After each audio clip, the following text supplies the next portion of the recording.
What is up, guys? It is your girl Mindy, the Karmic DF from TikTok, and today we're going to talk about how to manage the inner critic in your mind that makes you hold yourself back in life, that makes you think that you're not inherently worthy, and that makes you think that there's something wrong with you or holding you back. Just the noise in your mind that is negative thoughts that we need to learn to bypass in order to get where we need to go in life. So if you have trouble with, your voice, inner critic telling you that you're not good enough, that you're not inherently worthy, anything like that, then this is the video for you. Please like, comment, share, subscribe, turn that notification bell on, and as always, let's get into it. So there are two important factors in order to stop all of the noise in your head, and that's consistency. So, reframing that voice. So when you hear it say something like you're not good enough, you counter argue that because you are arguing with the voice in your head that you've picked up throughout your life. Because part two of this is, where did it come from? Because it wasn't from you, right? You grew up and then someone said something negative and then it stuck with you, and now it's your voice instead of that person before. So what we need to do is take time to ourselves to be alone when that voice comes up and figure out who was the one that actually put it into our mind. So, if you have this feeling that, I don't know, the career that you're interested in isn't realistic, for instance. Well, who told you that? Was it a family member? Was it friends? Was it society? We have to figure out where this voice is coming from in order to stop it. Because once you can realize it's not your own voice, or if you're incredibly spiritual, that it's obviously not your spirit guides, then you can stop that voice because you are counteracting it with your own internal dialogue now. So when that voice comes up for you, you could be like, that's not right. I remember where this came from. And you can journal to get that out of your system. If you were told that like you're a failure or something, we'll go like hard on that one. Say you were called a failure and I don't know, a parent called you that. Well, then we have to go backwards and go, well, when did that happen? Why do I still believe this to be true? And what can I do in order to make this voice stop? And in order to make the voice stop, you have to consistently counteract that voice with your own voice. And you have to believe it too. You can't just be like, every time you hear, I'm a failure, you gotta be like, no, I'm not. Like, you've got to really believe what you're saying, which is why shadow work and going inwards to heal your inner child is so important. Because what we don't usually realize is that we take on the voice of others from the past and we make it our own. And then we wonder why we hold ourselves back in life, why we don't believe in ourselves, why we have low self-esteem. But it all goes back to the voices from past experiences that have come with us today. It's a lot easier to remember all the bad things that were said about us, right? But it's not always easy to remember the good.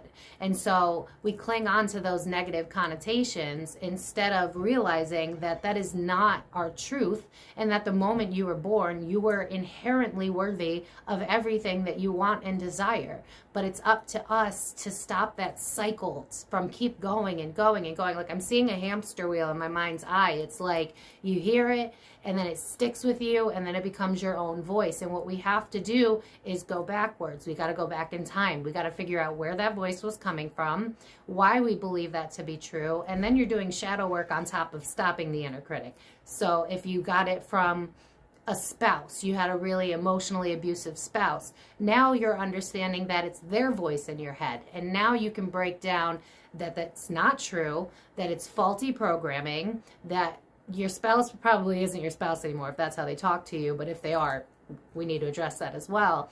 But remembering that, again, that negative voice is not our own. We never once believed that. When you look at children, for instance, right? They have all the hope in the world. They believe in magic. They'll be like, yeah, I'm going to be an astronaut tomorrow and a singer on Friday. You know what I mean?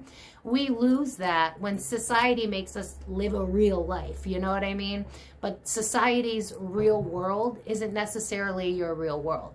Everybody has a different path in life. We weren't meant to be a slave to the system, and it's up to us to change the negative beliefs so that we can have a life that is fulfilling. In order to conquer this voice, it really is all about consistency, noticing it when it happens, And if you have the time, if it's happening when you have some downtime, to be able to go, huh, where is this coming from? Why do I believe this to be true? You have to basically like argue with your brain. Like I'm seeing two people, like the devil and the angel on the shoulders. It's reminding yourself that that is not your voice. That is the voice of girlfriends, boyfriends, parents past. You know what I mean? And when we can start to see it that way, we can start to remove it. But it takes consistency, because up until this point, that has been the dialogue of your inner critic, and it takes time. So what you need to do is constantly work on counteracting it. You can do meditations about gratitude. That's a really good way to change the inner critic in your mind, because if you can start your day being grateful for just the little things, just reminding yourself that, you know, you're alive and that you made it another day, you're in the middle of a global panorama and you're still going, you're still trying. We live in a society where we just beat ourselves down. 1:11 on the clock as I'm saying that. We beat ourselves down because we live for perfectionism. And that's not realistic, because I'm seeing now like waves, like ocean waves. It's like the flow of life. Sometimes you're going to charge forward. You're going to be doing a good job. And then sometimes you're going to be at a halt and you're going to be wondering what that's for. That's usually a point in which it's time to self-reflect. It's time to go inwards, because there is so much that we've been programmed to believe about ourselves that's not true throughout all the experiences that have led us to this moment in our life. We have to remember that it's not a coincidence that we're here. We are not meant to be a slave to things we don't want to do. We are not meant to suffer in relationships that don't make us happy. And we are not meant to hate ourselves, because we are inherently worthy. You are inherently worthy. And unfortunately, prior to the 2020 lockdown, mental health wasn't even really talked about that much, right? But luckily we are finally getting to that place. But it's up to us to change our mind. And remember, that has a trickle effect as well. So when you start to work on yourself, you're going to inspire the people around you to do the same. So if that becomes your motivation, then run with that as well. But just remember that all these negative things inside of your mind is not your own beliefs. It is the beliefs of other people that were projecting onto you. And once you can realize that those were all projections and not how you truly feel about yourself, that is when you free yourself and your mind from these limiting beliefs. So basically, to summarize, because I feel like this is a little bit of an easy one, but if you want a part 2, let me know in the comments. I can get into it a little bit more. We need consistency. We need to take a look at ourselves. We need to see what we had been putting up with in the past and what we could still be putting up with. And then we can put 2 and 2 together. Like I'm seeing like Lego blocks in my mind. It's like, oh, okay, that piece goes there. This is why I'm this way. This is why I'm that way. When you can realize that it's not your own voice, that's when you can go, I'm not going to listen to that anymore. That's not me. That is not my belief. I believe in myself. I believe that I'm inherently worthy. I believe that I can do anything that I set my mind to, that if I have this passion inside of me to be somebody or to do something that is true to your heart, there is a reason for that. Your soul knows way more than your mind does. Your mind is the product of years of developing your life through your surroundings, and it's really that simple. Sometimes your mind is not your best friend, but your heart and soul knows better than your brain does. And when you can realize that these are simply old voices that you have to remove out of your mind, and remember that it was never you that said it, then you can set yourself free. Like I'm seeing like a phoenix rising. It's like remembering who you are. Now I'm hearing like the Lion King, like remember who you are, that part.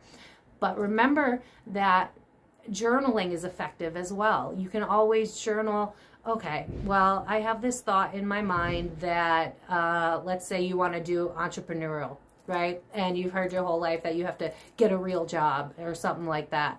You have to remember that you heard it from someone else, and that's not your voice. And if your soul is desiring something else and it's pulling you to something else, then you have to trust this over this, because this is just the accumulation, yeah, of everything you've ever experienced in your life. They're just memories. The inner critic is just that. It's old voices, and we have to erase that, and we have to start changing the narrative in our mindset and remembering that, again, we are inherently worthy of the things we want. We are inherently good people, and we deserve good things. We don't have to settle in relationships. We don't have to settle in career. We don't have to settle in our life, but it's up to us to change that narrative. So, you know, you can start working again, like I said, with guided meditations to work on your self-esteem if that's something that you have a problem with. And you can just make a vision board if career is one of the things that you're being held back from. But sticking to that idea of I am worth more. I deserve the things that I want out of life. I am capable. I am love. I am enough. Consistently changing that voice when it comes up, and it'll eventually begin to fade away. I hope that was helpful. Again, if you have any questions, feel free to leave them down in the comments. But basically, it really is that simple. It's just a matter of consistency and figuring out where it came from so that you can remove that part. Because a lot of times we don't really think too deep, right? We hear like in our brain, like, oh, you're such a failure. You're never going to amount to anything. And then we believe it. We just go with it because we think that to be true because it's our own voice, but it's not our voice. It is past voices that have become our own. And when you can separate yourself from that, like I'm seeing a tie breaking as I'm saying that, when you can separate yourself from that, that's when you can realize that that was never your voice. And now you can free yourself so that you can be exactly who it is that you've always wanted to be. I hope this was helpful. If you enjoyed this video, please like, comment, share, subscribe, click that notification bell so that you can see more videos of mine. And as always, we're in this together. I know what you're going through. You got this. You are inherently worth everything that you want to set out for. Believe in yourself and don't let the past hold you back from a beautiful future. Have a great day, guys. Bye.